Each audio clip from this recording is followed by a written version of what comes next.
आयुषा जी नागपुर से। राधे राधे महाराज जी। माँ जी, गीता की कर्म योग के सिद्धांत कर्म कर फल की चिंता मत कर का जीवन में पालन करना तो आवश्यक है, लेकिन जब परिस्थिति कठिन हो या मन अशांत हो तब दिमाग मन को शांत रखने के लिए क्या करें, क्या विचार सोचें? मन भविष्य की अनिश्चितता से भर जाता है, तो इसे वर्तमान में स्थिर कैसे रखें? भगवान पर जब हमारा भरोसा दृढ़ होने लगता है तो हमें पता है मेरे भगवान सर्वज्ञ हैं। वो मेरे भूत को भी जानते हैं, वर्तमान को भी जानते हैं और भविष्य को भी जानते हैं। हमें एकमात्र भगवान के आदेश का पालन करना है। अनन्यस चिंतयन्तो माम ये जनाः परिपासते तेषाम नित्याभियुक्तानाम योगक्षेमम वहाम्यहम्। मैं योगक्षेम का वाहन करूंगा, आगे मैं निर्वाह करूंगा, वर्तमान में मैं निर्वाह करूंगा, पीछे को मैं देख लूंगा। योगक्षेमम, जो अप्राप्त है उसे प्राप्त करा दूंगा, जो है उसकी रक्षा कर लूंगा। दूसरा कोई उपाय नहीं है। यदि भगवान का चिंतन नहीं है तो फिर डिप्रेशन में पहुंच जाओगे। यही चिंतन फंसाता चला जाएगा तो तुम्हें परेशान कर देगा। अनन्यस चिंतयन्तो माम, अन्य चिंतन त्यागो, अनन्य चिंतन भगवान का केवल करो। वो जो भगवान का विश्वास कर ले, भगवान की शरण में हो जाए, भगवान सबका भरण पोषण करते हैं। पूरा विश्व ब्रह्मांड उन्हीं का रचा हुआ है। अगर हम अपने विचार के द्वारा अपनी चाल, तो फिर हमारे विचार बहुत छोटे हैं, बहुत निम्न हैं और हम गिर जाएंगे। अगर हम अपने विचारों को भगवान से जोड़ देते हैं तो महान से जुड़ने के कारण जिम्मेवारी महान को हो गई।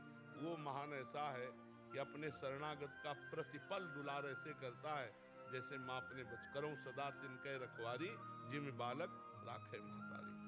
आप केवल भगवान का चिंतन करो, भगवान के भरोसे हो जाओ, आगे बहुत बढ़िया संभाल देंगे, बहुत बढ़िया। विश्वास में बहुत बड़ी ताकत, हर काम संभाल देंगे। इसलिए मुझे लगता है आप चिंता ना करो, चिंतन करो। किसका प्रश्न था? हाँ, भगवान का चिंतन करो, वो आगे भविष्य भी बढ़िया बना देंगे। भूत में जो गलतियां हुई उनको क्षमा कर देंगे। अहम तो हम सर्वपापेभ्यो मोक्षयिष्यामि मा शुचा। बिल्कुल आनंद। हम अपने जीवन की बात कहते हैं, भगवान की शरणागति परम आनंद, परम आनंद। अगर ना मिला होता तो हम महक से कह देते कि यार, जैसे कोई बाबा जी बनने आता है तो उसको कह देते बिल्कुल नहीं, बिल्कुल नहीं, घर जाओ ब्याह करो। बाबागिरी का मतलब समझते हो कोई खिलवाड़ थोड़ी, नाटक पाखंड करना तो खिलवाड़ है। बाबागिरी का मतलब समझते हो पूरा जीवन जलना, काम क्रोध लोभ मोह मद मत्सर हर से जलना, हर युद्ध। बिरला कोई भगवान तक पहुंच पाता है, और जो भगवान को प्राप्त हो गया तो परमानंद जानत तुम्हें तुम्हें हो जाए। फिर उसके लेकिन उस आनंद तक पहुंचने तक जितनी परीक्षाएं हैं, बैलेंस बना के चले तो बात अलग है, लेकिन सिर्फ भगवान, अब बड़ी बात हो गई।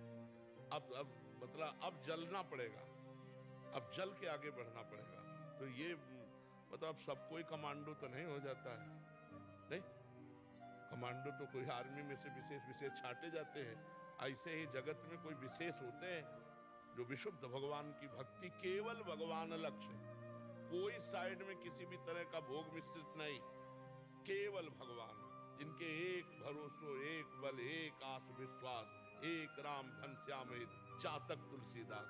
चातक की तरह, जैसे चातक है ना, वो दूसरे वृक्ष पे नहीं बैठता जो जमीन के पानी से सींचा जाता है। वो सिर्फ आकाश के पानी से सींचे हुए वृक्ष पर बैठेगा और सिर्फ चोंच में जो आएगा स्वाति का बूंद वही पिएगा। वो गंगा जल में एक बाण मार के गिरा दिया चातक को, तो ऐसे चोंच किए था।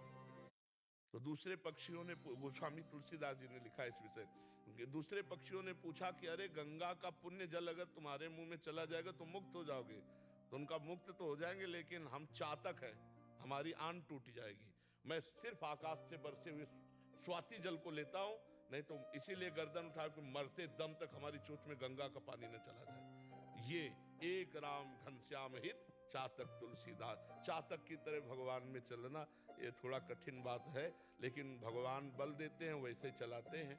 तो भगवान का नाम सर्वमंगलकारी है। हाँ, ये कुछ परिस्थिति कुछ समय के लिए ऐसी आती है जिसमें लगता है कि हमें भगवान क्या रक्षा नहीं कर रहे, क्या भगवान हमारे साथ नहीं है क्या, मतलब ऐसी परिस्थिति आती है। अब जैसे 12 वर्ष का वनवास, 1 वर्ष का अज्ञातवास, महाराज युधिष्ठिर को कुछ परिस्थितियां ऐसी भक्ति के जीवन में आती को, पर जहां भगवान का आश्रय हुआ तो प्रकाश हो जाता है। द्रौपदी जी पहले अन्य का आश्रय लिए थे और जो भी देखा अब तो वस्त्र हटने वाला है, तो हे गोविंद बस खत्म खेल। प्रकाश ही प्रकाश, वस्त्र का यही भगवान का वस्त्रावतार हो गया। तो हम लोग कुछ ऐसी परिस्थितियां आती हैं जिनमें ऐसा लगता है कि पता नहीं भगवान है भी कि नहीं, भगवान हमारा सहयोग कर रहे हैं कि नहीं। एक एक परिस्थिति उनके द्वारा पास होके आ रही है, वो देख रहे हैं, बिल्कुल चुप रहो, उन्हीं के आश्रित रहो, परिस्थिति ऐसे निकल जाएगी। पक्का मानिए, पक्का मानिए, बहुत कृपालु भगवान है। हमसे लाख अपराध बने तो भी वो अपराध नहीं मानते, ऐसा कृपालु। जन अवगुण प्रभु मान न काऊ, दीन बंधु अति मधुर स्वभाव। बहुत भगवान की करुणा है। हम तो एक ही बात जानते हैं कि अगर भगवान का भजन करोगे तो यहाँ वहाँ सब जगह सुखी रहोगे।